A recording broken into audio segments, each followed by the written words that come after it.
Hello, everybody. This is our pitch and sight reading series, and we're going to do rhythm today. We've talked about how pitch, your ability to do solfege is going to be the most important thing if you want to sight read chordal music. So being able to know the pitches 1, 2, 3, 4, 5, 4, 5, 3, 2. Being able to hear that, know what pitch is what, keep track of all those things. I'm doing a series every morning called Daily Voice that you can see on my YouTube channel to help you with that. It's 8 minutes long. I think if you do that every day, you would start to pretty quickly get a decent sense of these kinds of things. And there's exercises you can do to help learn solfege. I use numbers rather than do, re, mi, because we all know 1, 2, 3, 4, 5, 6, 7. So it's one less thing to learn. It also helps us understand the mathematical relationships a little bit. It can get a little confusing because there's lots of numbers in music. So we're going to look at some different numbers today. We're going to look at rhythm, which I think is actually a very confusing concept, but doesn't really need to be. Basically, music is sound through time. And in any piece, there's just a flow that's happening at a more or less steady pace. It can change, but somehow we can feel that change together. But let's keep it simple for now. There's a steady pulse going, bup, bup, bup, bup, bup, bup, bup, bup, some kind of pulse that's happening, and it just keeps going, and that's it. It stays at a steady clip. Bup, bup, bup, bup, bup, bup.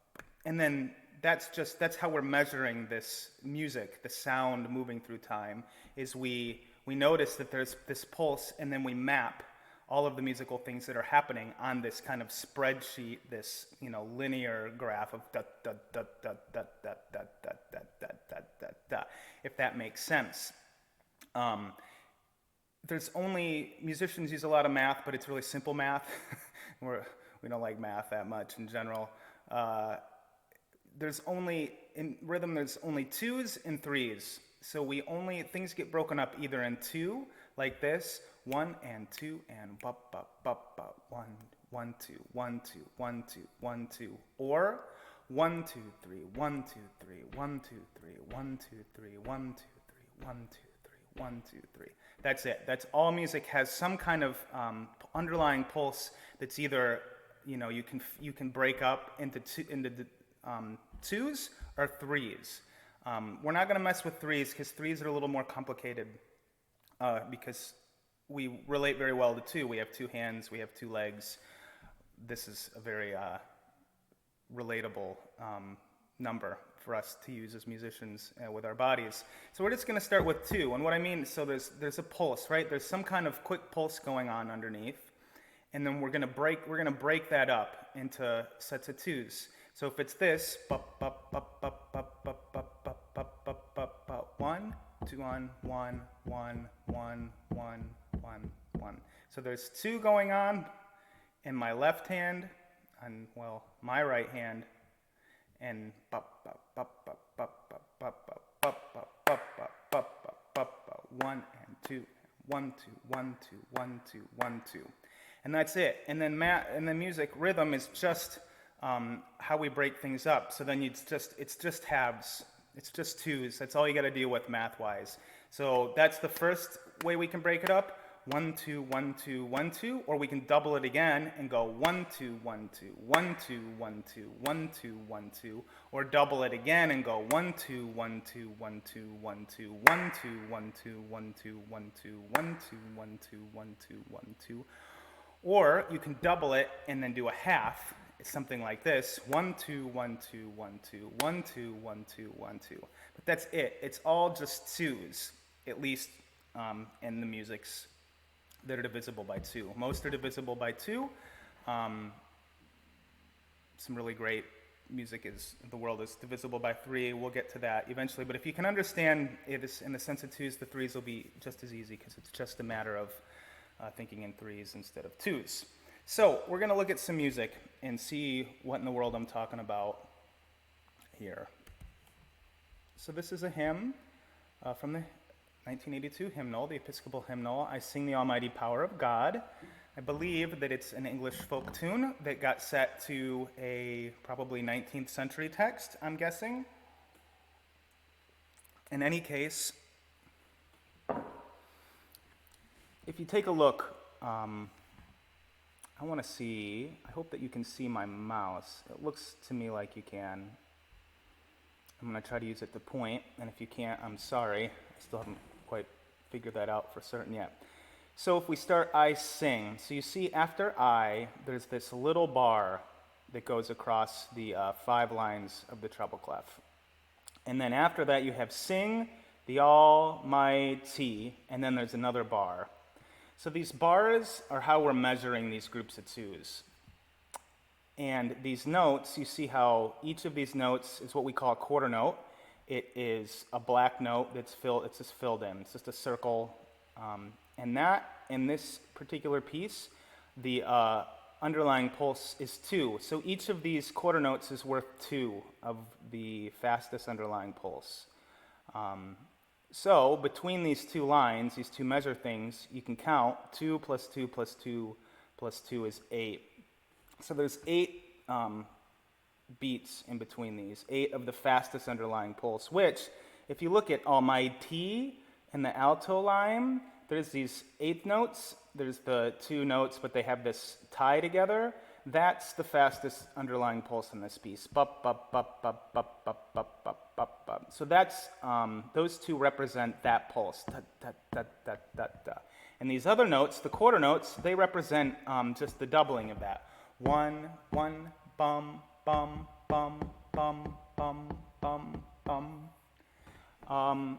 And then if you look down in the very last stanza where it says the moon shines full, there's this half note, and that's another doubling of the quarter note. So 1, 1, bum, bum.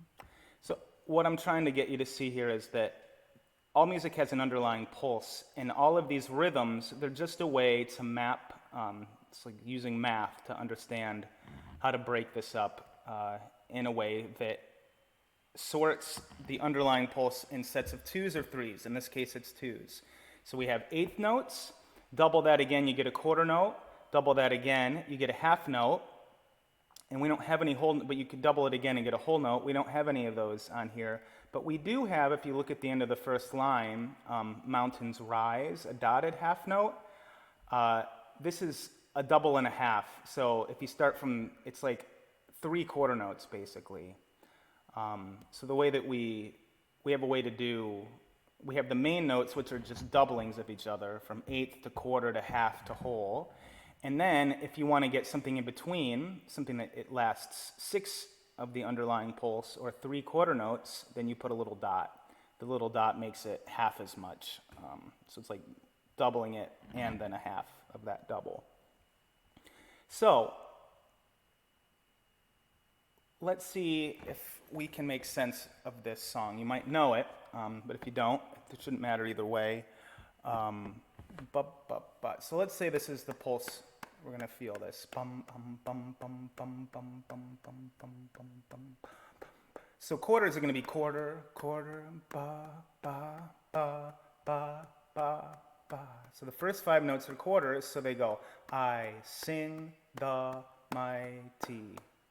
Then we have 4 8th notes, so they're going to be that pulse, power of God. Ba, ba, ba, ba, ba. So let's just go up to there. I sing the almighty power of God that made the mountains rise. 2, 3, and boo, bum. Does that make sense? That's rhythm. So if you can create, I'm going to go back to the video here. I guess I just want to give you an overview of, just like with pitch, if you can understand solfege, then the sight reading part gets really easy, because that's the main skill you have to have. If you can speak it, then reading it's pretty easy. You just have to learn a few of the conventions. Similarly with rhythm, the equivalent of solfege is being able to feel this underlying pulse and keep track of it. Keep track of it in 2s or 3s. So if this is the pulse, can you do half? Can you do half of that pulse? Half again. Half again. 2 and 3 and 4. 1 and 2 and 3 and 4 and etc. At least the half again. The doubling is what our notation for the rhythms. But you're also going to be able to have to feel any kind of variety, like 1 2 1 2 3 bop bop bop bop bop bum. Any kind of rhythm can happen is what I'm trying to say. So it's not like they're always going to be quarter notes, half notes, or dotted notes. You can have dotted quarter notes and dotted eighth notes and blah blah blah blah blah. So any combination can happen, but it will only happen over this grid of an underlying pulse. There's a complicated way that sheet music, that Western notation notates that. It's not super important, I think, to explain all that. If you can understand that there's an underlying pulse and that it's going to be broken up into a set of 2 or 3, I'd say almost everything in the hymnal is going to be broken up into 2 in terms of reading. There might be a few that have an underlying pulse of 3. But if you can understand that, and then start to get a sense of being able to keep track of this groove, then reading it will just be a matter of doing a little bit of math in your head. And slowly it'll become second nature. This week I did a video on groove. It's a kind of a new thing to play with. And groove is kind of a word I use for this, that feeling the underlying pulse, the rhythm equivalent of solfege, being able to speak the language of music, feeling this flow and being able to stick with it.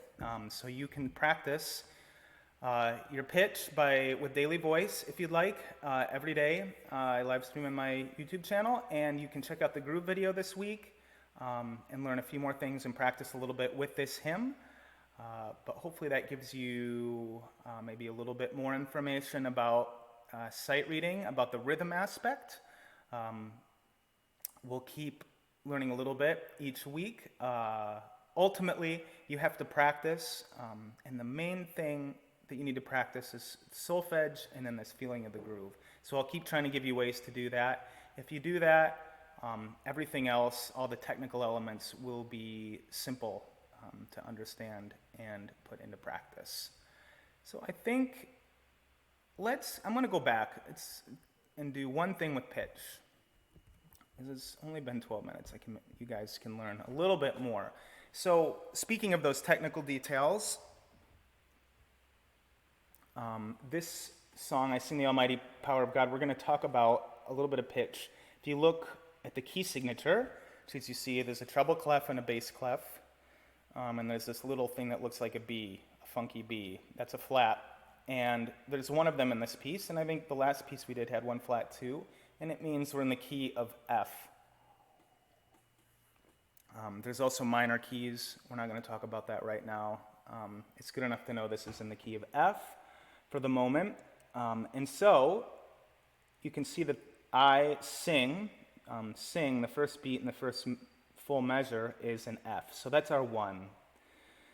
So what you can do to practice is you can go through this and say the numbers. So I'll just tell you is 5. So it goes 5, 1.